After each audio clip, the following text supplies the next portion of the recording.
mi mamá se me murió, a mí me decían que era huérfana. Cuando mi esposo se me murió, yo quedé viuda. Pero se me han muerto mis hijas y no tienen nombre.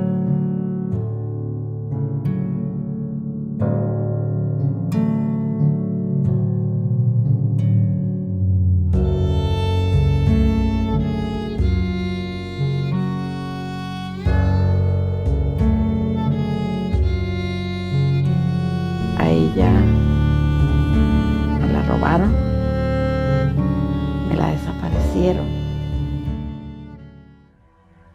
Fundada en 1659, Ciudad Juárez tuvo un gran auge durante la prohibición de los Estados Unidos, pues los vecinos del norte solían cruzar la frontera para disfrutar de la vida nocturna en la ciudad. En los últimos años, Juárez se ha hecho más bien conocida por su reputación como una de las ciudades más violentas del mundo. Los medios de comunicación internacionales comenzaron a darse cuenta de la otra cara de Juárez, con la aparición abrumadora de cuerpos de mujeres en todo el territorio. Las noticias informaron sobre los cuerpos encontrados masivamente en el desierto de Chihuahua, a veces mostrando evidencia de trauma y tortura. Pero la verdad es que nadie sabe exactamente cuántas mujeres han sido asesinadas o secuestradas en Juárez en todo este tiempo. Sin embargo, el problema persiste año tras año.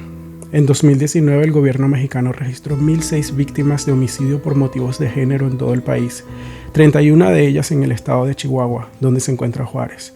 Eso es un aumento del 137% en 5 años según el fiscal general de México, pero esos números representan a las mujeres que fueron encontradas. Hay muchos más delitos que permanecen sin resolver e impunes. Los homicidios por razones de género cuentan desde hace tiempo con su propia clasificación en México y en la mayoría de países.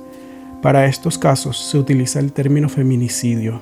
Y debo destacar aquí que el feminicidio no es el asesinato de personas que por casualidad son mujeres. Va mucho más allá de eso. En el Código Penal Federal Mexicano se encuentra el feminicidio tipificado en el artículo 325, el cual establece que cometa el delito de feminicidio quien prive de la vida a una mujer por razones de género, y se considera que existen razones de género cuando concurra algunas de las siguientes circunstancias. La víctima presenta signos de violencia sexual de cualquier tipo. Que a la víctima se le hayan infligido lesiones o mutilaciones infamantes o degradantes, previas o posteriores a la privación de la vida, o actos de necrofilia. También si existen antecedentes o datos de cualquier tipo de violencia en el ámbito familiar, laboral o escolar del sujeto activo en contra de la víctima. Si ha existido entre el activo y la víctima una relación sentimental, afectiva o de confianza. Si existen datos que establezcan que hubo amenazas relacionadas con el hecho delictuoso, acoso o lesiones del sujeto activo en contra de la víctima. Que la víctima haya sido incomunicada, cualquiera que sea el tiempo previo a la privación de la vida, o que el cuerpo de la víctima sea expuesto o exhibido en un lugar público. Ella es Ernestina Enríquez Fierro. Dice que su hija menor, Adriana Sarmiento Enríquez, de 15 años, fue vista por última vez con vida en enero de 2008 al tomar un autobús en el centro de la ciudad de Juárez después de la escuela. La señora Enríquez Fierro, que mantiene a su familia trabajando como ama de llaves, dice que la buscaron en el centro, en las colonias, en los camiones, pero nunca la encontraron. A ella me la robaron, me la desaparecieron. Ernestina cuenta con decepción que se enteró en noviembre de 2011 a través de Facebook que una oficina forense del gobierno había encontrado los restos de su hija en 2009 en San Agustín, en el Valle de Juárez, a 1 hora de su casa, y en todo ese tiempo nadie se lo comunicó. En la imagen vemos a Perla Yanina Reyes Loya. Su hija Jocelyn Calderón Reyes, de 13 años, desapareció el 30 de diciembre de 2012, cuando iba camino a la casa de una amiga, y hasta el día de hoy sigue desaparecida. En la siguiente foto vemos a Norma Laguna Cabral. Ella dice que su hija Idalí Joache Laguna, de 19 años, nunca llegó a casa una tarde de 2010. 2 años después, las autoridades encontraron fragmentos de su cráneo en el arroyo Navajo, en el sector rural del Valle de Juárez, una región conocida por la violencia de los carteles, situada aproximadamente a 1 hora al este de la ciudad. El Estado ubicó a estas jovencitas en una zona despoblada donde se encontraron los restos óseos de varias mujeres que contaban con reporte de desaparición de diversos años anteriores. 10 hombres y 2 mujeres son los acusados de ofrecer trabajos a jovencitas en diversos negocios del centro para luego raptarlas. Paloma tenía 16 años, amaba los gatos y trabajó en la misma fábrica de partes de aviones que su madre mientras asistía a la escuela secundaria. Soñaba con estudiar inglés y trabajar en turismo o como intérprete. Esperaba poder adoptar niños algún día. El 2 de marzo de 2002, Paloma fue a un curso de informática y nunca volvió a casa. Su madre, Ledesma Ortega, la buscó durante 27 días. Cuando Ledesma presentó el informe policial, las autoridades minimizaron sus preocupaciones diciendo que ella solamente tenía ganas de divertirse con algún novio. Lamentablemente, las madres de las víctimas dicen no recibir mucha ayuda de los funcionarios y dicen que estos las abandonan en su deber de encontrar a las desaparecidas. En noviembre de 2001 se encontraron 8 mujeres jóvenes en el campo algodonero, un campo de algodón abandonado en una calle muy transitada de la ciudad. Al año siguiente, 3 madres presentaron ante la Corte Interamericana de Derechos Humanos una petición contra el Estado de México. El Estado alegó que los asesinatos de sus hijas eran crímenes aislados y no parte de un patrón sistemático. Años más tarde, en 2009, la Corte Interamericana dictaminó que México había manejado erróneamente las investigaciones del campo algodonero, al no proteger los derechos humanos de las víctimas. Era la primera vez que un Estado era considerado responsable de los asesinatos por motivos de género, lo que estableció también un precedente histórico. Lamentablemente, toda esta violencia e impunidad va dirigida principalmente hacia un grupo selecto que no representa una amenaza para las autoridades, un grupo que puede ser ignorado sin miedo a repercusiones, el grupo de las mujeres jóvenes y de bajos recursos.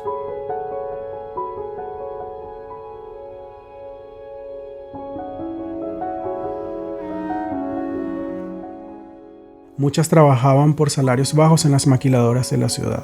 Una maquiladora es una fábrica que opera bajo programas de tarifas preferenciales. Estos programas fueron establecidos y administrados por los Estados Unidos y México. Una de las principales ventajas de una maquiladora es que todos los materiales, componentes y equipos de producción asociados con este tipo de fábrica pueden ingresar a las fronteras mexicanas sin pagar impuestos, y la producción de estas fábricas se exporta a los Estados Unidos con aranceles mucho más bajos de lo que sería el caso si se enviaran a otros países. En Juárez hay 326 maquiladoras. La industria manufacturera comenzó a florecer desde la década de los 70 hasta la década de los 90, cuando la industrialización mundial trajo un auge económico y demográfico a la frontera. Las maquiladoras abrieron camino en el área circundante a la ciudad de Juárez, incluyendo a fabricantes estadounidenses como Delphi y Johnson & Johnson. Todo esto en busca de mano de obra barata para construir piezas para automóviles, electrodomésticos y dispositivos médicos. Juárez creció tan rápidamente con la afluencia de trabajadores que se crearon numerosos poblados informales en las laderas de las colinas a lo largo de los linderos de la ciudad. Carecían de electricidad, alcantarillado y caminos pavimentados, y algunos de estos barrios todavía carecen de infraestructura. Cuando se aplicó el Tratado de Libre Comercio de América del Norte en 1994, en el que se incentivaba oficialmente el comercio entre Estados Unidos y México, las estructuras de violencia contra la mujer ya estaban bien establecidas. Durante años, las maquiladoras prefirieron contratar mujeres ya que se consideraba que ellas eran más puntuales que los hombres, así como menos propensas a cometer delitos o consumir drogas o alcohol. Las mujeres solteras y jóvenes de los pueblos pequeños se han trasladado a Juárez en oleadas para convertirse en asalariadas. Los trabajos en las maquiladoras a menudo pagan el salario mínimo, el cual era de solo $4.50 al día en 2017. Para ganar lo suficiente para sobrevivir, los trabajadores dependen de las bonificaciones que se dan a discreción de los supervisores, favoreciendo la explotación de miles de mujeres. Por lo tanto, la explotación económica, la debilidad de las instituciones y el crimen organizado han creado una tormenta perfecta, por así decirlo, en Juárez. Tampoco se puede obviar el rol del consumo de drogas en los Estados Unidos, lo cual aumenta significativamente el nivel de criminalidad en esta ciudad fronteriza, haciendo evidente que el feminicidio sí tiene mucho que ver con todo ese tema del narcotráfico. En 2010, Marisela Escobedo Ortiz fue asesinada a tiros mientras protestaba por la inacción del gobierno tras el asesinato de su hija de 16 años, Ruby Marisol Fraire Escobedo. Pues no me voy a esconder, si me va a venir ese hombre a asesinar, que venirme a asesinar aquí enfrente. La activista acudía periódicamente al Palacio de Gobierno de Chihuahua para pedir justicia por el asesinato de su hija en Ciudad Juárez. Su muerte quedó grabada por las cámaras de seguridad del edificio, donde podemos ver cómo huye el presunto asesino dejando a Marisela ensangrentada sobre la acera. La poeta feminista Susana Chávez, que acuñó el grito de protesta Ni una más, fue encontrada estrangulada en 2011 con la mano izquierda cortada. Y en enero, la artista feminista Isabel Cabanillas de la Torre, de 26 años, fue encontrada muerta a tiros en el centro de Juárez.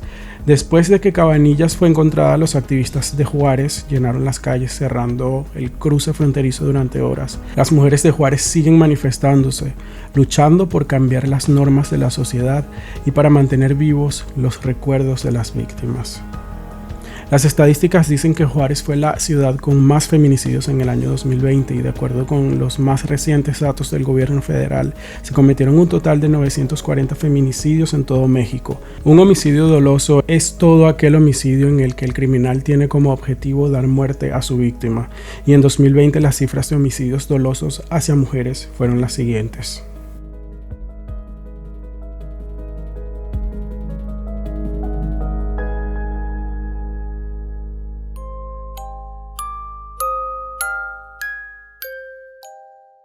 Hace pocas semanas, el domingo 16 de mayo de 2021, fue vista por última vez Jacibi Alejandra Holguín Grable. Ella salió de su casa, localizada en la colonia Aztecas, en Ciudad Juárez, Chihuahua, y abordó una camioneta modelo Honda Civic color azul marino después de avisar que iría a comer con un amigo, pero nunca más regresó. Su cuerpo fue encontrado pocos días después, semienterrado, en un preescolar que limita con la propiedad del imputado.